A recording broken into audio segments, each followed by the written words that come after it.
The familiar map is covered in flames. Mycenae, Pylos, Hattusa, Ugarit. One after another, the great centers of the Late Bronze Age appear to burn around 1200 BCE. But the map is misleading. Many of its destructions were not simultaneous. Some may not have happened at all. And several major societies survived. There was no single disaster that ended the Bronze Age. What happened was more complicated and more revealing. Over decades, palace governments failed, cities were destroyed or abandoned, trade and diplomacy were disrupted, populations moved, and political power changed shape. But different places followed different paths. Drought, earthquakes, warfare, migration, internal struggle, and network fragility have all been proposed. Each has evidence behind it. None explains everything. The first question is what actually fell when the Bronze Age world came apart. The Late Bronze Age Eastern Mediterranean was not one civilization. It was a landscape of kingdoms, empires, palace centers, ports, and local communities linked through diplomacy, tribute, warfare, and exchange. Bronze itself depended on access to copper and tin, but the connections carried far more than metal. Political authorities moved grain, luxury goods, craft products, messages, and people across long distances. The system produced wealth because its parts were connected. Collapse, therefore, needs a definition. In some places, it means the end of a palace administration or imperial center. In others, it means a city was destroyed, a writing system disappeared from use, settlements contracted, or authority became more local. It does not mean that every population or culture vanished. The date, 1200 BCE, is also shorthand. The transformation extended through the later 13th and 12th centuries BCE, and individual events cannot be compressed into 1 year. Archaeologists build this chronology from different kinds of evidence: layers in the ground, changing pottery styles, surviving texts, and scientific dates. Each has a margin of uncertainty. Two destructions described as around 1200 may still be separated by years or decades, long enough for different rulers, conflicts, and local conditions. That matters because a cause can only explain an event if their dates and locations actually match. The end of the Mycenaean palace kingdoms, the failure of the Hittite imperial center, and the destruction of Ugarit were real historical changes. But the old image of a synchronized wave has weakened under closer examination. A recent archaeological reassessment traced claims for more than 100 supposed destructions around 1200 BCE. Many were found to be misdated, assumed without sufficient evidence, or repeated through faulty citation chains. Even the destructions associated with Mycenaean palace centers were not simultaneous. Some sites were destroyed at different moments. Others were abandoned, rebuilt, or continued in altered form. This does not make the collapse imaginary. Palace administrations did fail. Political scales changed. Some communities suffered profound loss. It means there is no single destruction horizon waiting for one universal explanation. It also changes what counts as evidence. A layer of ash proves burning, but not automatically invasion. An empty building may reflect abandonment rather than violent destruction. A city can be damaged and rebuilt. A palace can fail while people remain nearby. The event, its cause, and its social consequence have to be demonstrated separately. Ugarit demonstrates both the strength and the vulnerability of the Late Bronze Age system. It was a major Syrian port embedded in international diplomacy and exchange. Its archive belongs to a world of obligations, supply, communication, and insecurity. The city was destroyed near the end of the Late Bronze Age and was not restored as the same palace state. But the archaeological layer does not name its attackers. Letters from the final period illuminate danger and pressure. They should not be arranged into an invented last conversation or treated as a precise eyewitness countdown to destruction. Now compare Ugarit with Carchemish. The Hittite imperial center ceased, but Hittite political and cultural traditions continued in successor states. Carchemish became an important center in that transformed landscape. Egypt also survived, though its power and circumstances changed. Assyria continued as a state through wider regional disruption. These cases do not show stability or immunity. They show why civilization disappeared is the wrong conclusion. The evidence gives us a mosaic: destruction beside continuity, institutional failure beside local survival, contraction beside reorganization. This regional variation is not a footnote to the collapse. It is the central problem any explanation has to solve. A universal cause should produce evidence across the region at the right time. Instead, the same decades contain destroyed cities, failed palaces, surviving states, successor kingdoms, and communities reorganizing below the level of royal archives. If there was no single event, perhaps there was still one underlying pressure. Climate is one candidate. Paleoclimate records from parts of the eastern Mediterranean indicate episodes or trends toward drier conditions. Texts from the wider period also include urgent concerns about grain and supply. Drought could reduce harvests, intensify competition, encourage movement, and weaken institutions already under pressure. But a climate proxy records conditions in a particular place with its own dating uncertainty. It cannot automatically describe rainfall across the entire eastern Mediterranean. The Palace of Nestor at Pylos provides a crucial test. A local high-resolution climate record found no clear synchronous dry trigger at the time of the palace's destruction. A dry period occurred earlier, and the palace administration survived it. More pronounced aridity developed later and may have made political recovery harder.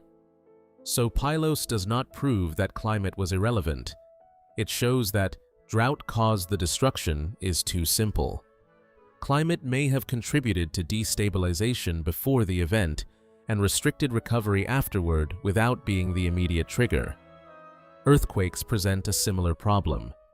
The Aegean and Eastern Mediterranean are tectonically active. Researchers have proposed an earthquake storm, a sequence of major earthquakes between roughly 12,125 and 1175 BCE as one contributor to the crisis. But the proponents called their evidence inconclusive.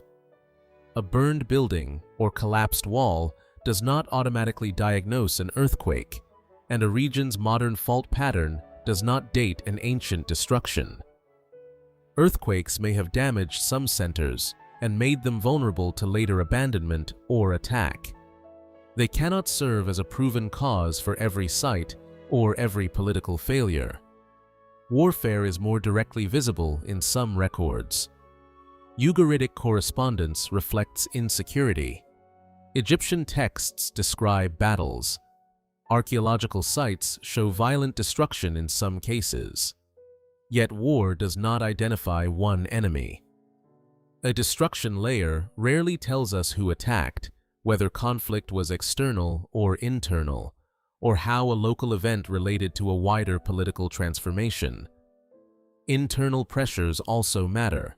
Struggles among elites, inequality between centers and peripheries, overextended institutions, and changes in military organization have all been proposed for particular regions. These explanations operate over longer periods and resist a single cinematic moment. They are also difficult to see archaeologically. Palaces record the world from the perspective of institutions that collected goods and organized labor. When those archives stop, the silence can look like a sudden end, even if households and local communities continue. The disappearance of central records may therefore document a failure of administration more clearly than a disappearance of society. None of this means external attack was unimportant. It means attack entered landscapes already shaped by local politics, food security, institutional strength, and alliances. A raid that one state could survive might become decisive for another whose authority and supplies were already strained. The most famous answer to the mystery is the Sea Peoples. Egyptian royal records name multiple foreign groups involved in conflicts during the reigns of Merneptah and Ramesses III. These groups are now commonly discussed under the collective label Sea Peoples. The label can create a false picture: one nation, one army, moving together across the Mediterranean and destroying everything in its path. The Egyptian texts do not establish that. They name different groups and celebrate royal victories. The Great Harris Papyrus includes valuable historical information, but the British Museum describes its account as idealized and designed to glorify the king rather than provide a neutral narrative. The records are evidence of conflict and movement. They do not prove that the same coalition destroyed every city, caused every migration, or brought down every palace system. Some of the people represented in these sources may have been migrants, raiders, soldiers, settlers, or communities moving under pressure. Their identities, origins, relationships, and degree of coordination remain debated. The Sea Peoples may belong inside the story. They cannot be the entire story. Chronology alone prevents that. Some changes began before the best-known records of Ramesses III. Other sites did not fall to any securely identified member of those groups, and surviving centers complicate Egyptian claims that distant powers had already been swept away. This brings us to systems collapse. The Late Bronze Age network linked political centers through exchange and obligation. If one connection failed, other centers might lose supplies, revenue, allies, or authority. Multiple disruptions could reinforce one another. A modern network study modeled possible cascading failure across these connections. In its scenarios, the failure of one node was not enough to collapse the wider network, while some paired disruptions could create cascades. That is not proof of the ancient sequence. It is a model built from assumptions about connections and vulnerability. Its value is explanatory. It shows how an apparently robust system might absorb one shock but become fragile under interacting pressures. Systems collapse, therefore, does not name the missing disaster. It describes one way that climate stress, conflict, political failure, and disrupted exchange might combine differently in different places. The distinction between model and history is essential. A model can reveal that certain network structures are vulnerable under selected disruptions. It cannot tell us which ancient shipment failed, which alliance broke first, or whether the modeled cascade occurred in that order. Those questions still depend on dated, local evidence. The end of the Late Bronze Age was both collapse and transformation. Some palace governments never returned. Some forms of writing disappeared from particular regions. Long-distance relationships contracted or changed. Populations declined in some places, while other settlements continued. Egypt, Assyria, and Carchemish demonstrate political continuity, but not an unchanged world. Smaller communities and subsistence economies persisted even where central authority failed. New political forms emerged from the institutions that had broken apart. Bronze did not vanish on one date. and iron did not simply arrive as the weapon that ended an age.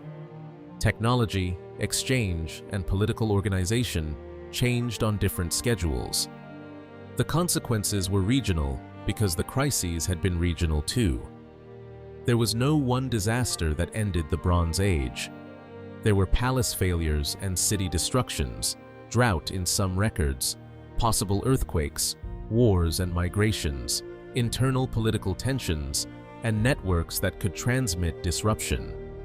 But these pressures did not arrive everywhere together, and they did not produce the same result. The search for one cause is attractive because it promises one clean ending.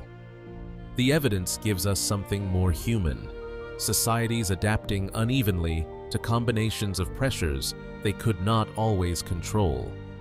Some states collapsed, some survived weakened, some traditions moved into successor kingdoms, some communities continued after the palaces disappeared. The Bronze Age world did not switch off. Its political order fractured, reorganized, and became something else. That is why the most important question is not which disaster ended civilization.